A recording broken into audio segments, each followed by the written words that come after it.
भिंगारला हल्दीला गेलो आणि गेले गेले आमचा भारी वेलकम झाला, तो म्हणजे लाईटच गेली गाईज. हां आता काय बोलायचं. तर hi guys, welcome back to my mini blog. तर आम्ही निघलेलो जायला भिंगारला.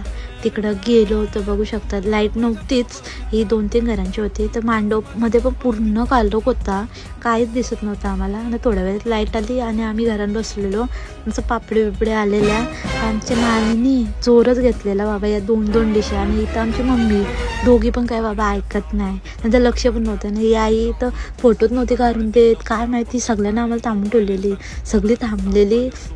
नंतर फोटो बिटो काढून आम्ही निघलो आम्ही घरी जायला. तर इथं CNG पंपावर काय माहिती काय एवढी गर्दी होती, लईच होती. त्याच्यानंतर पोचलो आम्ही गावात.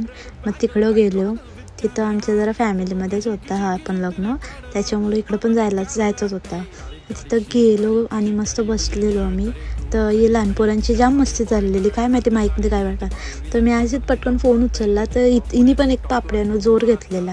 हिला जसं समजलं मी जी व्हिडिओ करतोय तर गप खाली ठेवतो, तर हसून खाते ना, हसते येऱ्यासारखी. म्हणजे काय बोलायचं सांगा आता.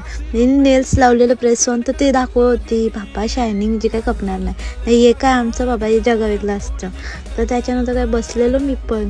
नंतर बघतो तर काय मांडवात कोणच नव्हतं, सगळी गेलेली. तर आम्ही पण गेलो घरी. काय